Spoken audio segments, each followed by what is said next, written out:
الرابع التحذير وهو معمول بتقدير اتق تحذيرا مما بعده أو ذكر المحذر منه مكررا مثل إياك والأسد وإياك وأن تحذف. یہاں سے مفعول بہی کے فعل ناصب حذف کرنے کی الرابع یہ چوتھا مقام ہے جس کا نام تحذیر ہے. یہ کون سا مقام ہے؟ چوتھا مقام ہے. تحذیر کی تعریف کر رہے ہیں وَهُوَ معمول، اور یہ تعذیر معمول، یہ معمول ہے بتقدیر اتق، اتق فی الامر حاضر مقدر کا، تحذیراً مما بعدہ جس کو مبعد سے ڈرایا گیا ہو، او ذکر المحذر منہ مکررہ یا محذر منہ کو مکرر ذکر کیا گیا ہو، مثل ایاک والاسد و ایاک وان تحذف والطریق الطریق وتقول ایاک من الاسد ومن ان تحذف و ایاک ان تحذف بتقدیر من ولا تقول ایاک الاسد لامتناع تقدیر من. وتقول سے بیان فرما رہے ہیں کہ ایاک من الاسد، آپ ایاک من الاسد بھی پڑھ سکتے ہیں، ومن ان تحذف کے ساتھ ایاک لگاؤ، و ایاک من ان تحذف بھی پڑھ سکتے ہیں، و ایاک ان تحذف بھی پڑھ سکتے ہیں، و ایاک ان تحذف بتقدیر من، من کو جب مقدر کیا جائے. لیکن کہتے ہیں کہ ولا تقول ایاک الاسد نہیں پڑھ سکتے لامتناع تقدیر من، کیونکہ من مقدر کرنا ممتنع ہے. تو آج ہم تحذیر کو ذکر کر رہے ہیں. تحذیر سے پہلے ہم کچھ اصطلاحات بیان کریں گے. 3 اصطلاحات ہیں، ایک محذر، ایک محذر، ایک محذر منہ. ایک محذر ہے، ایک کیا ہے؟ محذر کا معنی ہے ڈرانے والا، اس میں فاعل ہے حذر یحذر تحذیرا فهو ڈرانے والا. تو جب محذر کا معنی ڈرانے والا تو محذر کا معنی کیا نکلے گا؟ ڈرایا ہوا، جس کو ڈرایا جائے. اور محذر منہ جس سے ڈرائے، جس سے ڈرایا جائے. محذر ڈرایا ہوا، ڈرایا گیا. محذر ڈرانے والا، محذر منہ جس سے ڈرایا جائے. تو یہ اصطلاحات تھے. اب تحذیر میں مفعول بہ کے فعل ناصب کو ہم کیوں حذف کرتے ہیں؟ وجہ کیا ہے؟ قرینہ جو ہے وہ وقت کی قلت کی وجہ سے، وقت کی عدم فرصت اور وقت کی قلت کی وجہ سے ہم مفعول بہ کے فعل ناصب کو حذف کرتے ہیں. اور سد ماسد بھی موجود ہے. سد ماسد وہ آگے مثال میں آ جائے گی.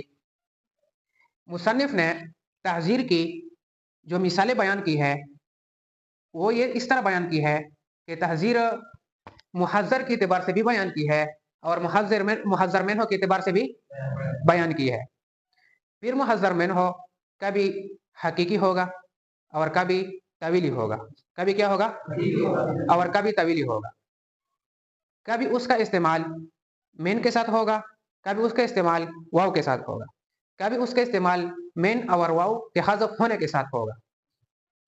تو ان ساری صورتوں کو مصنف نے وَتَقُولُ إِيَّاكَ مِنَ الْأَسَدِ وَمِنْ أَنْ تَحْذِفَ سے بیان کی ہے. لیکن اس سے پہلے آپ یہ سمجھے کہ اس نے جو مثال لایا ہے ایاک والاسد، ایاک والاسد،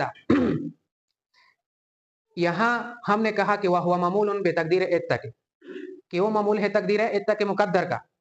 تو یہ ایاک والاسد اصل میں اتق نفسک من الاسد والاسد من نفسک.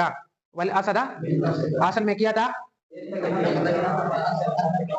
تو ہم نے اس طرح کیا کہ والاسد من نفسک یہ الگ جملہ ہے، وہ اتق نفسک من الاسد یہ الگ جملہ ہے. درمیان میں واو آیا ہے. درمیان میں کیا ہے؟ واو آیا ہے.